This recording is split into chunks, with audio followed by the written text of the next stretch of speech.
शुभ सकाळ।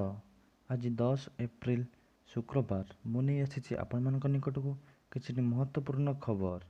तो फ्रेंड्स आपण मानक गोटे रिक्वेस्ट, आपण वीडियोटी को फास्ट रू शेष पर्यंत देखंतु कहीं फास्ट रू शेष जाए देखिले आपण सब किसी डिटेल्स जानीपारे। फ्रेंड्स आज सबुठ बड़ खबर, एप्रिल 30 जाए गढ़िला लॉकडाउन। गतकाली राज्य सरकार नवीन पट्टनायक यह घोषणा करिसेंती। एथि सहित जून 17 जाए कौन स्कूल और कॉलेज खोलिबो नहीं, ता मध्य छुट्टी रहिबो। विमान और रेल चलाचल बंद लगी केंद्र को जणाइला ओडिशा। सामाजिक दूरत्व रखी राज्य में कृषि और मनोरोग कार्य चलिबो। अर्थनीति नुहे मनीष जीवन गुरुत्वपूर्ण बोली कहिसेंती नवीन। देशर प्रथम राज्य भावे ओडिशा सरकार लॉकडाउन अवधि को एप्रिल 30 तारीख पर्यंत वृद्धि करने लगी निष्पत्ति नहीं। एसत ए संक्रांत विचार लगी केंद्र सरकार को ओडिशा प्रस्ताव देइछि। गत गुरुवार दिन मुख्यमंत्री नवीन पट्टनायक अध्यक्षतार अनुष्ठित राज्य कैबिनेट बैठक में कोरोना संक्रमण ओडिशा को स्थिति को दृढ़ रखी एभली गुरुत्वपूर्ण निष्पत्ति निया जाइछि। केवल सेतिकी नुहे, मुख्यमंत्री राज्यर समस्त शिक्षानुष्ठान को जून 17 तारीख पर्यंत बंद रहिबो बोली मध्य घोषणा करिसारिछन्ति। प्रथम थर पर वीडियो कॉन्फ्रेंसिंग रे होइथिबा कैबिनेट बैठक पर मुख्यमंत्री नवीन पट्टनायक राज्यवासी को ए वीडियो वार्ता करी संबोधन करथिले। से नवीन पट्टनायक कहिथिले राज्यवासी राज्य सरकार पदक्षेप सेपरी सहयोग और समर्थन जणाइथिले। तो फ्रेंड्स एबे आसी आउ एक गुरुत्वपूर्ण खबर, राज्य में आउ 6 कोरोना आक्रांत चिन्हट। आसतु डिटेल्स टी जानिबा। गतकाली राज्य में आउ 6 जन नुआ कोरोना आक्रांत चिन्हट होइछन्ति। सकाळे 2 जनक नमूना पॉजिटिव आसीता बेले रात्रि आउ 4 जनक नमूना पॉजिटिव आसीथिबार स्वास्थ्य विभाग सूचना देइछि। एहाकु मिसाई राज्य में कोरोना आक्रांत संख्या पहुंचिला 48 रे। एही आक्रांत मानक संस्पर्श में जो मैंने आसिछन्ति ताहार अनुसंधान जारी रहिछि। सकाळे आक्रांत होइतिबा 2 जनक मध्यरु जणे ढेंकानाळर 51 वर्षीय महिला। से तबलीग जमात जोगदे व्यक्ति संस्पर्श में आसीथिबा बेले अन्य जणे आक्रांत होउछन्ति पश्चिमबंगर। फ्रेंड्स एबे आसी आउ एक गुरुत्वपूर्ण खबर। आसतु देखिबा खबरटी कौन अटे। एबे मास्क न लगाइले जरिमाना दबाकू पड़िबो। प्रथम 3 थर 200 लेखाएं, चतुर्थ थर ठारू 500 टंका और कठोर है महामारी आईन 2 वर्ष जेल और 10,000 जरिमाना।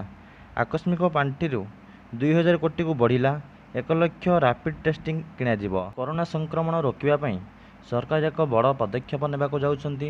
आजिठारु समग्र राज्य में मास्क पिंधिबा कड़ाकड़ी करिसेंति। केवल सेतिकी नुहे, एथिपाई दंड विधान मध्य व्यवस्था आरंभ करने को पछाई नाहांती। आज कैबिनेट निष्पत्ति नेइछन्ति। जो माने सर्वसाधारण को आसुथिबा अथवा मास्क पिंधि नथिबे सेमाने एणिके जरिमाना देबे।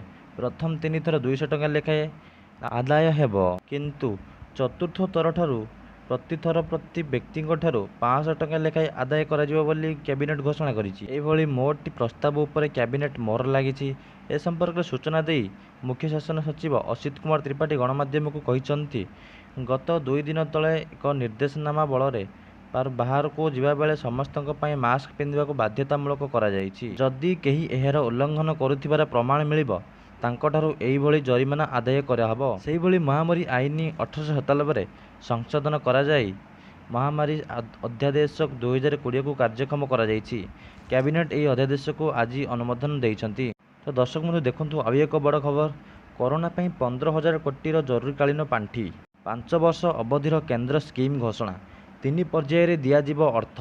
कोरोना भूताणु विरोध में लड़ाई करुवा भारत सरकार 15,000 कोटी टंकार एक कोविड-19 जरूरीकालीन पांठि विषय आज घोषणा करिसेंति। यह होउछि 5 वर्ष अवधि एक 100% केंद्रीय स्कीम। जातीय और राज्य स्तर में स्वास्थ्य सेवा व्यवस्था को सुदृढ़ करने होउछि एही पांठिर मूल लक्ष्य। एही स्कीम नाम होउछि कोविड-19 जरूरीकालीन प्रशासन और स्वास्थ्य व्यवस्था। जनवरी जून पर्यंत द्वितीय पर्याय, 2020 जुलाई 21 पर्यंत द्वितीय पर्याय और तृतीय पर्याय समय सीमा होउछि 2021 एप्रिल 2024 मार्च पर्यंत रहिबो बोली केंद्र सरकार घोषणा करिसेंति। तो दर्शक बंधु एबे आउ मध्य एक बड़ खबर आसीछि। आसंतु देखिबा खबरटी कौन अटे। नवम श्रेणी बाकी परीक्षा हेबनी बोली गणशिक्षा मंत्री जणाई दैछन्ति। 5टी विषयर उत्तर खाता मूल्यांकन हेबो और मंत्री अध्यक्षतार गठित है अभ्यंतरायण कमिटी। आसंतु जानिबा खबरटी डिटेल्स।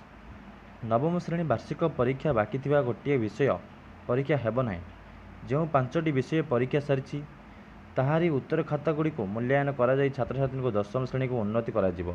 उक्त उत्तर खाता गुड़िक किभली शिक्षक माने घरे रही मूल्यांकन करें से नहीं आलोचना जारी रखिछि बोली विद्यालय और गणशिक्षा मंत्री ମିଷ୍ଟର ସମୀର ରଞ୍ଜନ ଦାସ ସୂଚନା ଦେଇଛନ୍ତି। ଅନ୍ୟପକ୍ଷରେ ବର୍ତ୍ତମାନ ସ୍ଥିତି 2020 ଓ 2021 ଶିକ୍ଷାବର୍ଷ ପାଇଁ କିଭଳି ଅଧିକ ପଦକ୍ଷେପ ନିଆଯାଇପାରିବ ସେଥିପାଇଁ ବିଦ୍ୟାଳୟ ଓ ଗଣଶିକ୍ଷା ବିଭାଗ ପକ୍ଷରୁ ଏକ ଆଭ୍ୟନ୍ତରୀଣ କମିଟି ଗଠନ କରାଯାଇଛି। ବିଭାଗୀୟ ମନ୍ତ୍ରୀ ଶ୍ରୀ ଦାସଙ୍କ ଅଧ୍ୟକ୍ଷତାରେ ଗଠିତ ହୋଇଥିବା ଏକ କମିଟି ବିଭାଗୀୟ ସଚିବଙ୍କ ସମସ୍ତେ ବରିଷ୍ଠ ଅଧିକାରୀମାନେ ରହିଛନ୍ତି। ଏହି କମିଟିର ପ୍ରଥମ ବୈଠକ ଆଜି ଭିଡ଼ିଓ କନଫରେନ୍ସିଂ ମାଧ୍ୟମରେ ହୋଇଛି। ଆଗକୁ ଏହି କମିଟି ବୈଠକ ନିୟମିତ ଭାବେ ଅନୁଷ୍ଠିତ ହେବ ବୋଲି ନିଷ୍ପତ୍ତି ନିଆଯାଇଛି। ବର୍ତ୍ତମାନ ପରିସ୍ଥିତି ଉପରେ ଆଲୋଚନା କରାଯିବା ସହ ଭବିଷ୍ୟତ ଲାଗି ଥିବା ଛାତ୍ରଛାତ୍ରୀଙ୍କୁ ଅନଲାଇନରେ ଶିକ୍ଷା ଦେବା ପାଇଁ ଯୋଜନା ପ୍ରସ୍ତୁତ ଚାଲିଛି। ଲକଡାଉନ ଉଠିବା ପରେ ଏନେଇ ଆଲୋଚନା କରାଯିବ। କେନ୍ଦ୍ର ସରକାରଙ୍କ ଦୀକ୍ଷା ଆପ୍ ଦ୍ୱାରା ଦଶମ ଶ୍ରେଣୀ ପିଲାଙ୍କୁ ପାଠ ପଢ଼ିବା ଲାଗି କୁହାଯିବ। ଏବେ ରାଜ୍ୟର ବିଭିନ୍ନ ବିଦ୍ୟାଳୟରେ ନବମ ଶ୍ରେଣୀର ପ୍ରାୟ 6 ଲକ୍ଷ ଛାତ୍ରଛାତ୍ରୀ ପଢ଼ୁଛନ୍ତି। ଆଗକୁ ସେମାନଙ୍କର ଦଶମ ଶ୍ରେଣୀ ହେବାକୁ ଥିବାରୁ ପାଠପଢ଼ା ଉପରେ ଗୁରୁତ୍ୱ ଦିଆଯାଉଛି। ଯେଉଁମାନେ ଭଲ ପଢ଼ୁଛନ୍ତି ସେମାନେ ଅପେକ୍ଷା ନକରି ଦଶମ ଶ୍ରେଣୀ ପାଠପଢ଼ା ଆରମ୍ଭ କରିଦେଲେଣି। ଆଉ ଯେଉଁମାନେ ଅଛନ୍ତି ଛୁଟି ସମୟରେ ସେମାନେ ଲାଗି ଅନଲାଇନ ପାଠପଢ଼ା ବେଶ୍ ଉପଯୋଗୀ ହୋଇପାରିବ ବୋଲି ବିଭାଗ ଆଶାବ୍ୟକ୍ତ କରିଛି। କୋଭିଡ ଲଢ଼େଇ ହେଉଛି ଏକ ଟେଷ୍ଟ କ୍ରିକେଟ ଭଳି କରୋନାର ମୁଖପାତ୍ର ଶ୍ରୀ ସୁବ୍ରତ ବାଗଚୀ କହିଛନ୍ତି। ସମସ୍ତଙ୍କୁ ସଚେତନ ଓ ଦାୟିତ୍ୱବାନ ହେବାକୁ ପଡ଼ିବ। କରୋନା ବା କୋଭିଡ-19 ଏକ ଲମ୍ବା ଯୁଦ୍ଧ। ଏଥିପାଇଁ ସମସ୍ତଙ୍କୁ ସଚେତନ ହେବା ସହ ଦାୟିତ୍ୱବାନ ହେବାକୁ ପଡ଼ିବ। ପୂର୍ବରୁ ଜୀବନ ଓ ଜୀବନଶୈଳୀ ଯେଉଁଠି ଥିଲା ସେଠାକୁ ଲେଉଟି ଜୀବନ ଯାଇ ହେବ ନାହିଁ। ପ୍ରତ୍ୟେକ ବ୍ୟକ୍ତିଙ୍କ ନୂତନ ବାସ୍ତବତାକୁ ସ୍ୱୀକାର କରିବାକୁ ହେବ ବୋଲି କହିଛନ୍ତି କୋଭିଡ-19 ପାଇଁ ରାଜ୍ୟ ସରକାର ମୁଖପାତ୍ର ସୁବ୍ରତ ବାଗଚୀ। ଆଜି ସାମ୍ବାଦିକ ସମ୍ମିଳନୀରେ ଶ୍ରୀ ବାଗଚୀ କହିଲେ ଯେ ମହାଭାରତ ଯୁଦ୍ଧ 18 ଦିନ ଚାଲିଥିଲା। 1962ରେ ଭାରତ ଚୀନ ଯୁଦ୍ଧ 34 ଦିନ ଚାଲିଥିଲା ଓ 1965ରେ ଭାରତ ପାକ୍ ଯୁଦ୍ଧ 1 ମାସ ଚାଲିଥିଲା ଓ 1971ରେ ଭାରତ ପାକ୍ ଯୁଦ୍ଧ 14 ଦିନ ପାଇଁ ଚାଲିଥିଲା। କୋଭିଡ-19 ପାଇଁ ରାଜ୍ୟ ସରକାର ଗତ ମାସ 15 ତାରିଖରେ ଯୁଦ୍ଧ ଘୋଷଣା କରିଥିଲେ। ଗତ 25 ଦିନ ଧରି ଲଗାତାର ଏହି ଯୁଦ୍ଧ ଜାରି ରହିଛି। ଏହି ଯୁଦ୍ଧରେ ସାମିଲ ହୋଇଥିବା ସମସ୍ତ ଲୋକଙ୍କୁ ମୁଖ୍ୟମନ୍ତ୍ରୀଙ୍କ ଧନ୍ୟବାଦ ଜଣାଇଛନ୍ତି। କୋଭିଡ-19 ଦିନିକିଆ କିମ୍ବା ଟି20 ମ୍ୟାଚ୍ ନୁହେଁ। କ୍ରିକେଟ ପଡ଼ିଆରେ ଜଣେ ବ୍ୟାଟ୍ସମ୍ୟାନ ଖେଳିବା ଶୈଳୀ ଆଉଟ୍ ହେବା ଶୈଳୀକୁ ଆକ୍ସନ ରିପ୍ଲେ ଓ ସ୍ଲୋ ମୋଶନ ଦେଖିବାକୁ ମଜା ଲାଗିଥାଏ। କିନ୍ତୁ ଆଜିର ସମୟ କ୍ରିକେଟ ନୁହେଁ। କୋଭିଡ ଖେଳ ଆବେଗ ନୁହେଁ ପ୍ରତ୍ୟେକ ସମୟ। ଶ୍ରୀ ବାଗଚୀ କହିଲେ ଯେ ରାଜ୍ୟରେ ଏବେ 44 ଜଣ କରୋନା ସଂକ୍ରମିତ ଚିହ୍ନଟ ହୋଇଥିବା ବେଳେ 14ଟି କଣ୍ଟେନମେଣ୍ଟ ଜୋନ୍ ଓ ସଂକ୍ରମଣ ଅବରୋଧ ଅଞ୍ଚଳ ଘୋଷଣା ହୋଇଛି। କୋଭିଡ ବିପଦ ନ ଗଲା ପର୍ଯ୍ୟନ୍ତ ଗଣମାଧ୍ୟମକୁ କେବଳ ବ୍ୟବହାର୍ଯ୍ୟ ତଥ୍ୟ ପ୍ରଦାନ କରାଯିବ। ରାଜ୍ୟ ସରକାର ଠିକ୍ ଖବର ଠିକ୍ ସମୟରେ ପହଞ୍ଚାଇବାକୁ ପ୍ରତିଶ୍ରୁତିବଦ୍ଧ। ମାତ୍ର ଆପତ୍ତିକାଳୀନ ପରିସ୍ଥିତିରେ ଘଟଣାଟି ଘଟିବା ପରେ ସାଙ୍ଗେ ସାଙ୍ଗେ ଖବର ଦେବା ସମ୍ଭବ ନୁହେଁ। ପ୍ରତ୍ୟେକ ଘଟଣାର ସମୀକ୍ଷା କରାଯିବା ଉଚିତ ନୁହେଁ। ଯେଉଁଠି ଜନହିତରେ ଜଣେ ବ୍ୟକ୍ତି ବିବରଣୀ ଦେବା ଆବଶ୍ୟକ ସରକାରଙ୍କ ପକ୍ଷରୁ ତାହା ବିବରଣୀ ଦିଆଯିବ। ଫ୍ରେଣ୍ଡସ୍, ଏବେ ଆସନ୍ତୁ ଦେଖିବା ଆଉ ଏକ ବଡ଼ ଖବର। 2 ଚକିଆ ଗାଡ଼ି କଟକଣା କୋହଳ କର। ରାଜ୍ୟ ସରକାରଙ୍କୁ ହାଇକୋର୍ଟଙ୍କ ବଡ଼ ନିର୍ଦ୍ଦେଶ। ମାଗଣା ହେଉ କୋଭିଡ ଭୂତାଣୁ ପରୀକ୍ଷା ଓ ଲୋକଙ୍କ ପାଖରୁ ପହଞ୍ଚୁ ଅତ୍ୟାବଶ୍ୟକ ସାମଗ୍ରୀ। କରୋନା ଭୂତାଣୁର ମୁକାବିଲା ପାଇଁ ସାରା ରାଜ୍ୟରେ ଲକଡାଉନ ଜାରି କରାଯାଇଛି। ଗାଡ଼ି ଚଳାଚଳ ଉପରେ ଅନେକ ପ୍ରକାର କଟକଣା ରହିଛି। ଫଳରେ ପରିବାର ଏକ ଅନାବଶ୍ୟକ ଆବଶ୍ୟକ ସାମଗ୍ରୀ କିଣିବା ପାଇଁ ଲୋକମାନେ ହଇରାଣ ହେଉଛନ୍ତି। 2 ଚକିଆ ଗାଡ଼ି ଚଳାଚଳ ଉପରେ ସମ୍ପୂର୍ଣ୍ଣ କଟକଣା ନ ଲଗାଇ ଏଥିରେ କୋହଳ କରିବାକୁ ରାଜ୍ୟ ସରକାରଙ୍କୁ ନିର୍ଦ୍ଦେଶ ଦେଇଛି ହାଇକୋର୍ଟ। ଏକ ଜନସ୍ୱାର୍ଥ ମାମଲାରେ ଶୁଣାଣି କରି କାର୍ଯ୍ୟକାରୀ ମୁଖ୍ୟ ବିଚାରପତି ଜଷ୍ଟିସ କୁମାର ସଞ୍ଜୁ ପଣ୍ଡା ଏବଂ ଜଷ୍ଟିସ ବିଶ୍ୱନାଥ ରଥଙ୍କୁ ନେଇ ଗଠିତ ଖଣ୍ଡପୀଠ ଏହି ନିର୍ଦ୍ଦେଶ ଦେଇଛନ୍ତି। ଏଥିସହ ସୁପ୍ରିମକୋର୍ଟଙ୍କ ନିର୍ଦ୍ଦେଶ ମୁତାବକ ରାଜ୍ୟରେ କରୋନା ଭୂତାଣୁ ପରୀକ୍ଷାକୁ ସମ୍ପୂର୍ଣ୍ଣ ମାଗଣା କରାଇବ ବୋଲି ରାଜ୍ୟ ସରକାରଙ୍କୁ ନିର୍ଦ୍ଦେଶ ଦିଆଯାଇଛି। ଏକ ବିଜ୍ଞପ୍ତି ଜାରି କରି ରାଜ୍ୟ ସରକାରଙ୍କୁ ତୁରନ୍ତ ଏ ଦିଗରେ ପଦକ୍ଷେପ ନେବାକୁ ନିର୍ଦ୍ଦେଶରେ କୁହାଯାଇଛି। ନିର୍ଦ୍ଦେଶରେ ଉଲ୍ଲେଖ ରହିଛି ଯେ ଲକଡାଉନ ଅବଧି ମଧ୍ୟରେ ପୋଲିସ ପକ୍ଷରୁ ରାଜ୍ୟର ଅନେକ ସ୍ଥାନରେ ବହୁ ସଂଖ୍ୟାରେ ଗାଡ଼ି ଜବତ କରୁଥିବା ନଜରକୁ ଆସିଛି ଓ ରାଜ୍ୟରେ ଚାଲିବା ଦୂରତ୍ୱ ମଧ୍ୟରେ ପନିପରିବା, ଔଷଧ ଓ ଅନ୍ୟାନ୍ୟ ବ୍ୟବହାରଯୋଗ୍ୟ ସାମଗ୍ରୀ ଉପଲବ୍ଧ ନାହିଁ। ବିଶେଷ କରି ବରିଷ୍ଠ ନାଗରିକ, ମହିଳା ଓ ଭିନ୍ନକ୍ଷମମାନେ ଚାଲି ଚାଲି ଯାଇ ଅତ୍ୟାବଶ୍ୟକ ସାମଗ୍ରୀ କିଣିବାର ସମସ୍ୟାର ସମ୍ମୁଖୀନ ହେଉଛନ୍ତି। ଅନେକ ସମୟରେ ଦୂର ଜାଗାକୁ ମଧ୍ୟ ଯିବାକୁ ପଡ଼ୁଛି। ଲୋକଙ୍କ ପାଖରେ ଏସବୁ ସାମଗ୍ରୀ ଯୋଗାଇ ଦେବା ପାଇଁ ଠୋସ୍ ବ୍ୟବସ୍ଥା କରିବା ପୂର୍ବରୁ 2 ଚକିଆ ଯାନ ବ୍ୟବହାର ଉପରେ ସମ୍ପୂର୍ଣ୍ଣ କଟକଣା ଜାରି କରାଯାଇପାରିବ ନାହିଁ ବୋଲି ହାଇକୋର୍ଟ ନିର୍ଦ୍ଦେଶ ଦେଇଛି। ତ ଫ୍ରେଣ୍ଡସ୍, ଏବେ ବାଇକବାଲାଙ୍କୁ ପେଟ୍ରୋଲ ଦେବା ପାଇଁ ମନା କରାଯାଇଛି। ଲକଡାଉନ ସତ୍ତ୍ୱେ ଅନେକ ବ୍ୟକ୍ତି ଏହାକୁ ଖିଲାପ କରୁଛନ୍ତି। କାମ ନଥାଇ ଅଯଥା ବାଇକ୍ ଧରି ଏଣେତେଣେ ବୁଲୁଛନ୍ତି। ସରକାର ନିୟମକୁ ଉଲ୍ଲଂଘନ କରୁଛନ୍ତି। ଏହା ଉପରେ କଟକଣା ଲଗାଇବା ପାଇଁ ପ୍ରଶାସନ ନୂଆ ବାଟ କରିଛି।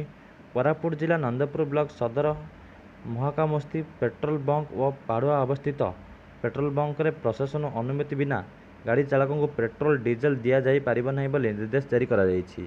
ଲକଡାଉନକୁ କଡ଼ାକଡ଼ି ପାଳନ କରିବା ପାଇଁ ପ୍ରଶାସନର ଏଭଳି ନିର୍ଦ୍ଦେଶ ପରେ ଅମାନିଆ ବ୍ୟକ୍ତି ସାବାଡ଼ ହେବେ ବୋଲି ଆଶା କରାଯାଉଛି। ବିନା କାରଣରେ ବୁଲୁଥିବା ଲୋକେ, ବାଇକ୍ ଚାଳକ ଓ ସାମାଜିକ ଗୁରୁତ୍ୱ ଉଲ୍ଲଂଘନକାରୀ ଉପରେ ନନ୍ଦପୁର ଓ ପାଡ଼ୁଆ ପୋଲିସ ନଜର ରଖିବା ସହ ପେଟ୍ରୋଲିଂ କଡ଼ାକଡ଼ି କରିଛି। ତ ଫ୍ରେଣ୍ଡସ୍, ଯଦି ଆମ ନ୍ୟୁଜ୍ଟି ଆପଣଙ୍କୁ ଭଲ ଲାଗିଥାଏ ଲାଇକ୍ କରନ୍ତୁ, ସେୟାର କରନ୍ତୁ ଏବଂ କମେଣ୍ଟ ବି କରନ୍ତୁ ଏବଂ ସବସ୍କ୍ରାଇବ୍ ବି ମଧ୍ୟ କରନ୍ତୁ। नमस्कार दर्शक बंधु, स्माइल खालसा चैनल को आपन को स्वागत। सब्सक्राइब करंतु एवं डाहाण पाखरे आସୁଥିବା बेल आइकन को दबाई दियंतु।